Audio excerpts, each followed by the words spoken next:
भारत को मंदिरों का देश कहा जाता है। यहाँ विभिन्न देवी देवताओं की प्रतिमा है, जिनकी विधिवत रूप से पूजा अर्चना करने का विधान है। कई ऐसे मंदिर हैं जो अपने आप स्थापित हैं और कई ऐसे मंदिर हैं जिनका निर्माण किया गया है। सभी मंदिरों की मान्यताएं भी अलग अलग हैं। इन्हीं में से एक है श्रृंगेरपुर धाम। श्रृंगेरपुर धाम उत्तर प्रदेश के प्रयागराज जिले में लखनऊ रोड पर स्थित है। प्रयागराज शहर से ये 40 किलोमीटर दूर स्थित है। रामायण काल में ये निषाद राज की राजधानी हुआ करती थी। लोक कथाओं के अनुसार श्रृंगेरपुर में श्रृंगी ऋषि का आश्रम था। राजा दशरथ को जब कोई संतान नहीं थी तो उन्होंने संतान प्राप्ति के लिए श्रृंगी ऋषि से पुत्रेष्टि यज्ञ कराया था। उस यज्ञ में खीर बनाई गई थी, जिसे राजा दशरथ ने अपने तीनों रानियां कौशल्या, कैकेयी और सुमित्रा के प्रसाद स्वरूप ग्रहण करने को दिया था। इसके बाद ही राजा दशरथ को प्रभु राम, लक्ष्मण, भरत और शत्रुघ्न के रूप में 4 पुत्र प्राप्त हुए। ऐसा कहा जाता है कि इस मंदिर में पूजा अर्चना करने से संतान सुख की प्राप्ति हो सकती है। आइए हम बात करते हैं महाराज जी से, जानते हैं कि श्रृंगेरपुर धाम की क्या विशेषताएं हैं। महाराज जी, श्रृंगेरपुर धाम के बारे में कुछ बताइए, इसकी विशेषताएं के बारे में बताइए। देखिए, श्रृंगेरपुर जो मूलतः इसकी विशेषता है, ये मर्यादा पुरुषोत्तम भगवान श्री राम के जन्म से जुड़ती है कथा। और ये जब लंका जाते हैं मर्यादा पुरुषोत्तम भगवान श्री राम, वहाँ तक का यहाँ उल्लेख है। जब राजा दशरथ को पुत्र नहीं हो रहे थे, कोई संतान नहीं थी, तो यहीं से श्रृंगी ऋषि जाके अयोध्या में यज्ञ कराए। यज्ञ से जो 4 पुत्र हुए, वो श्रृंगी ऋषि के ही यज्ञ से जन्म हुआ। और उसके बाद जो है फिर मर्यादा पुरुषोत्तम भगवान श्री राम को जब वनवास हुआ, तो यहीं से एक रात्रि विश्राम करके लंका के लिए गए। और उनके जीवन काल में जब वो अध्ययन करते रहे, तब भी यहाँ से जुड़ाव रहा। निषाद राज जो यहाँ के राजा होते थे, वो जो है मर्यादा पुरुषोत्तम भगवान श्री राम जी के साथ अध्ययन करते थे। अच्छा, ऐसी मान्यता है कि यहाँ पे जिसको पुत्र नहीं हो रहा है, अगर वो ये मान्यता मतलब यहाँ मन्नत मांगता है तो उसको पुत्र होता है। हाँ, ऐसी मान्यता है। ये आपके पीछे जो मंदिर दिख रही है, शांता माता और श्रृंगी ऋषि की, तो ऐसे पौराणिक काल से ऐसी महानता है कि अगर आप सोमवार को यहाँ लोग आते हैं पूजन करने, और अगर आप एक नारियल लेके कलावा बांध के मन्नत मांग लेते हैं, तो वो अवश्य पूर्ण होती है।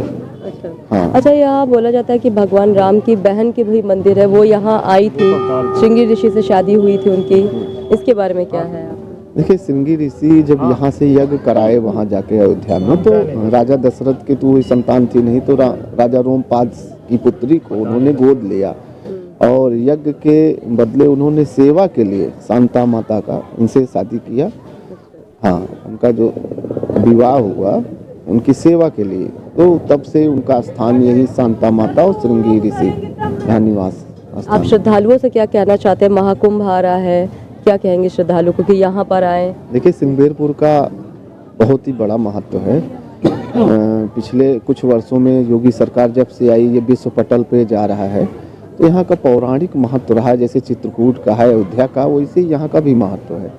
तो ज़्यादा से ज़्यादा लोग आए यहाँ से। मर्यादा पुरुषोत्तम भगवान श्री राम लंका के चढ़ाई के लिए जब गए थे, तो यहीं से उन्होंने यात्रा अपनी प्रारंभ की थी। तो यहाँ का महत्व बहुत है। अगर किसी को संतान नहीं हो रही है और बहुत सारे प्रकार के कष्ट हैं, तो उसके लिए भी है, और एक पर्यटन स्थल भी है, यहाँ आके घूम सकते हैं। पीछे आप देखिए, राम वन गमन पथ भी योगी सरकार निकाल रही है।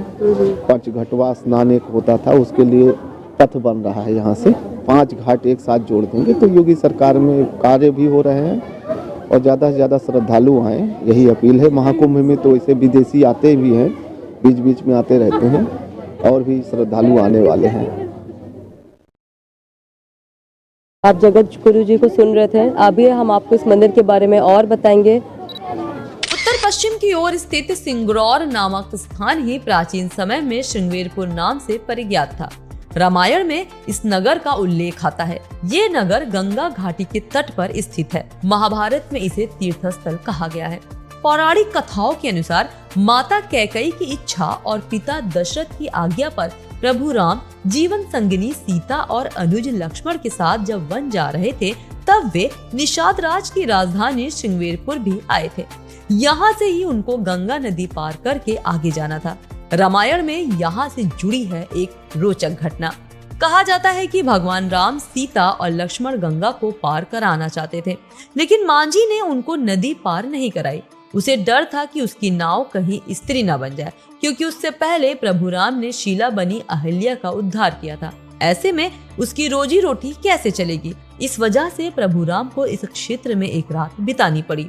तब निषाद राज ने शर्त रखी कि वे नाव में तभी तीनों को चढ़ाएंगे जब प्रभु राम अपना चरण धोने की अनुमति देंगे। अनुमति पाकर निषाद राज ने प्रभु राम के चरण पखारे और उस जल को पी लिया। प्रभु राम की कृपा से वो धन्य हो गए और बदले में उसे श्री राम की मित्रता मिली। उसके बाद प्रभु राम, सीता और लक्ष्मण गंगा पार आगे बढ़े। जहाँ पर निषाद राज ने श्री राम के पैर धोए थे, उस स्थान पर आज एक मंच बना हुआ है। एक और मान्यता है कि राजा दशरथ को संतान की प्राप्ति नहीं हो रही थी, तो इस स्थान पर उन्होंने पुत्र प्राप्ति के लिए यज्ञ भी कराया था।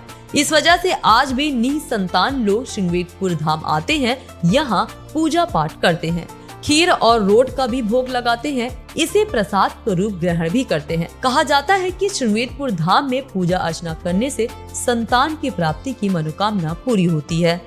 महाकुंभ की एक एक अपडेट देखने के लिए न्यूज केस यूट्यूब चैनल और न्यूज केस फेसबुक पेज पर हमसे जुड़ें। न्यूज केस, सच जहां हम वहां।